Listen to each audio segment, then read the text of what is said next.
ನಮಸ್ಕಾರ. ಇವತ್ತಿನ ದಿನಮಾನದಲ್ಲಿ ಕಾಯಿಲೆ ಬಂದಾಗ ಕೇವಲ ಆ ಕಾಯಿಲೆಗೆ ಮಾತ್ರ ಟ್ರೀಟ್ಮೆಂಟ್ ಕೊಟ್ರೆ ಸಾಕಾ? ಖಂಡಿತ ಇಲ್ಲ ಅಲ್ವಾ? ಕಾಯಿಲೆಯ ಜೊತೆಗೆ ಮನುಷ್ಯನ ದೇಹ, ಮನಸ್ಸು ಎರಡನ್ನೂ ಸೇರಿಸಿ ಅಂದ್ರೆ ಇಡೀ ಮನುಷ್ಯನಿಗೆ ಚಿಕಿತ್ಸೆ ನೀಡುವ ಪದ್ಧತಿ ಬಗ್ಗೆ ನಾವಿಂದು ಆಳವಾಗಿ ತಿಳಿದುಕೊಳ್ಳಲಿದ್ದೇವೆ. ಬೆಂಗಳೂರಿನ ಆರ್ಕಾ ಅನುಗ್ರಹ ಆಸ್ಪತ್ರೆ ಪರಿಚಯಿಸುತ್ತಿರುವ ಈ ಇಂಟಿಗ್ರೇಟಿವ್ ಮೆಡಿಸಿನ್ ಅಥವಾ ಸಮಗ್ರ ವೈದ್ಯಕೀಯ ಪದ್ಧತಿ ಹೇಗೆ ಹೊಸ ಸಂಚಲನ ಮೂಡಿಸ್ತಾ ಇದೆ ಅನ್ನೋದನ್ನ ಈ ವಿಶ್ಲೇಷಣೆಯಲ್ಲಿ ನೋಡೋಣ ಬನ್ನಿ. ಈ ವಿಶ್ಲೇಷಣೆಯಲ್ಲಿ ನಾವು ಮುಖ್ಯವಾಗಿ 6 ವಿಷಯಗಳನ್ನು ಕವರ್ ಮಾಡ್ತಾ ಇದ್ದೀವಿ.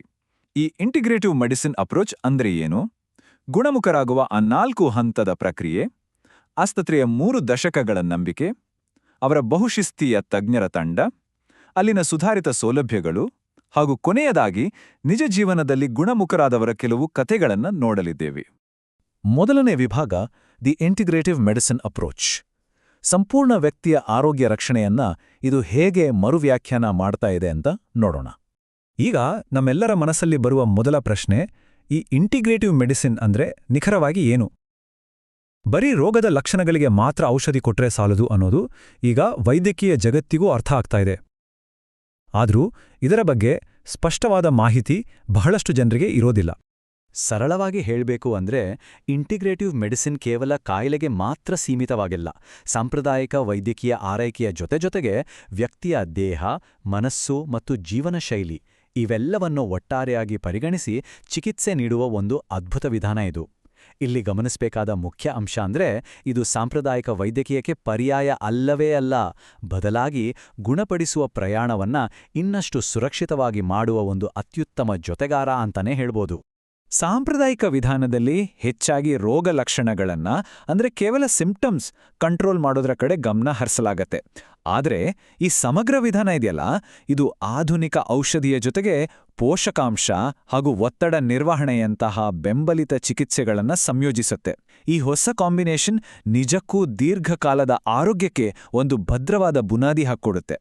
ಎರಡನೇ ವಿಭಾಗಕ್ಕೆ ಹೋಗೋಣ, ಗುಣಮುಖರಾಗುವ ಆ 4 ಹಂತದ ಪ್ರಕ್ರಿಯೆ. ಇದೊಂದು ರೀತಿಯಲ್ಲಿ ಸ್ವಾಸ್ಥ್ಯದ ಕಡೆಗೆ ಕರೆದೊಯ್ಯುವ ವ್ಯವಸ್ಥಿತ ಹಾದಿ. ಸರಿ, ಈ ಸಮಗ್ರ ತತ್ವ ಆಸ್ಪತ್ರೆಯಲ್ಲಿ ವಾಸ್ತವಿಕವಾಗಿ ಹೇಗೆ ಕೆಲಸ ಮಾಡುತ್ತೆ? ಒಬ್ಬರ ಆಸ್ಪತ್ರೆಗೆ ಭೇಟಿ ನೀಡಿದಾಗ ಏನಾಡುತ್ತೆ ಅಂತ ನೋಡೋದಾದ್ರೆ ಇಲ್ಲಿ ಕಟ್ಟುನಿಟ್ಟಿನ 4 ಹಂತಗಳಿವೆ. ಮೊದಲನೇದು ಸಮಗ್ರ ಸಮಾಲೋಚನೆ. ಇಲ್ಲಿ ವೈದ್ಯಕೀಯ ಇತಿಹಾಸ ಮತ್ತೆ ಜೀವನಶೈಲಿಯ ಕಂಪ್ಲೀಟ್ ಸ್ಟಡಿ ಆಗುತ್ತೆ. ಎರಡನೇದು ವೈದ್ಯಕೀಯ ಮೌಲ್ಯಮಾಪನ, ಅಂದ್ರೆ ಸುರಕ್ಷತೆ ದೃಷ್ಟಿಯಿಂದ ಎಲ್ಲ ರಿಪೋರ್ಟ್ಸ್ ಚೆಕ್ ಮಾಡೋದು. ಮೂರನೇ ಹಂತದಲ್ಲಿ ವೈಯಕ್ತಿಕಗೊಳಿಸಿದ ಯೋಜನೆ ರೆಡಿ ಮಾಡ್ತಾರೆ, ಅಂದ್ರೆ ಸಾಕ್ಷ್ಯಾಧಾರಿತ ಆಧುನಿಕ ಮೆಡಿಸಿನ್ ಹಾಗೂ ಪೋಷಕ ಚಿಕಿತ್ಸೆಗಳ ಒಂದು ಪರ್ಫೆಕ್ಟ್ ಬ್ಯಾಲೆನ್ಸ್. ಇನ್ನು ಕೊನೆಯದಾಗಿ ನಿರಂತರ ಬೆಂಬಲ. ಯಾವುದೇ ಸುಳ್ಳು ಭರವಸೆಗಳಿಲ್ಲದೆ ನಿರಂತರ ವೈದ್ಯಕೀಯ ಮೇಲ್ವಿಚಾರಣೆಯಲ್ಲಿ ನಡೆಯುವಂತಹ ಅತ್ಯಂತ ಸುರಕ್ಷಿತ ಪ್ರಕ್ರಿಯೆ ಇದು. ಮೂರನೇ ವಿಭಾಗ 3 ದಶಕಗಳ ನಂಬಿಕೆ. ಇದು ಕೇವಲ ಆಸ್ಪತ್ರೆಯಲ್ಲ, ಒಂದು ಪ್ರವರ್ತಕ ಆರೈಕೆಯ ಪರಂಪರೆ ಅಂತಾನೆ ಹೇಳ್ಬೋದು.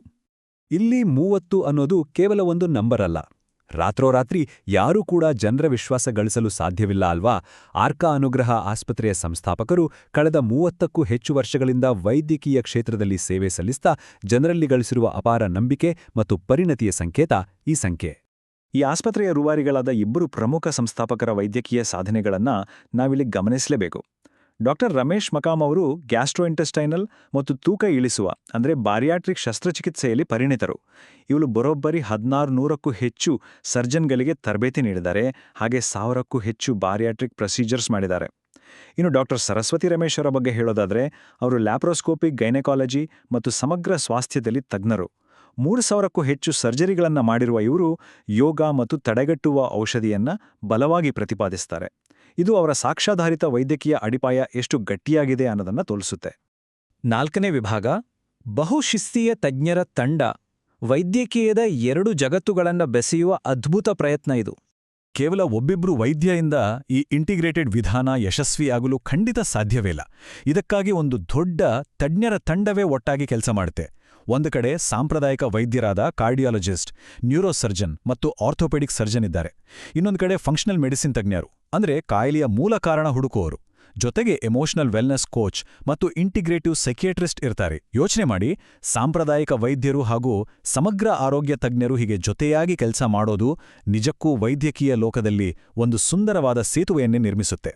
ಹೌದು, ಬರೋಬ್ಬರಿ 25ಕ್ಕೂ ಹೆಚ್ಚು ಅತಿ ಹೆಚ್ಚು ಅನುಭವ ಇರುವ ತಜ್ಞ ವೈದ್ಯರು ಇಲ್ಲಿ ಒಂದೇ ಸೂರಿನಡಿ ರೋಗಿ ಕೇಂದ್ರಿತ ಆರೈಕೆ ನೀಡಲು ಜೊತೆಯಾಗಿದ್ದಾರೆ. ಇದರಲ್ಲಿ ಅನೇಕರಿಗೆ 30 ವರ್ಷಗಳಿಗೂ ಹೆಚ್ಚಿನ ಅನುಭವ ಇದೆ.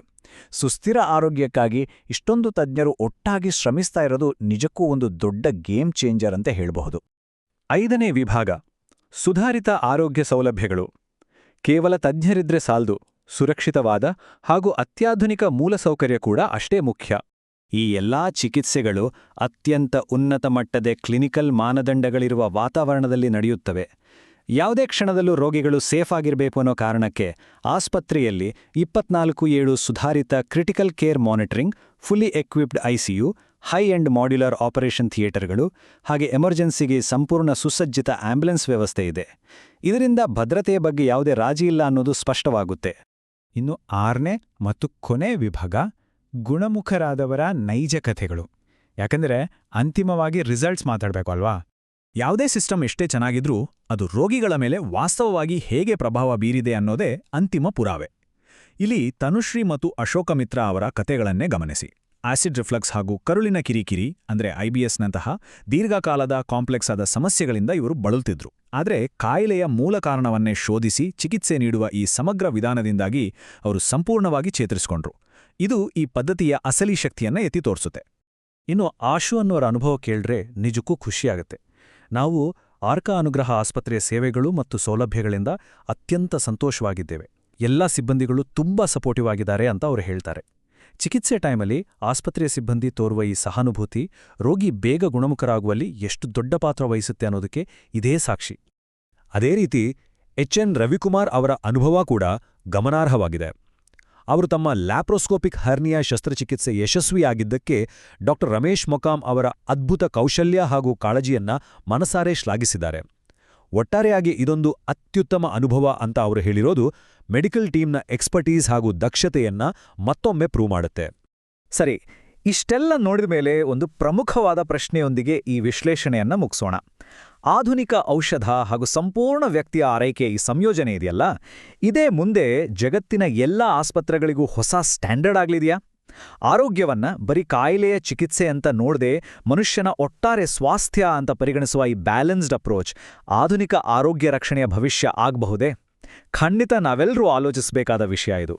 ಈ ಆಳವಾದ ವಿಶ್ಲೇಷಣೆಯಲ್ಲಿ ನಮ್ಮೊಂದಿಗೆ ಜೊತೆಯಾಗಿದ್ದಕ್ಕೆ ಧನ್ಯವಾದಗಳು.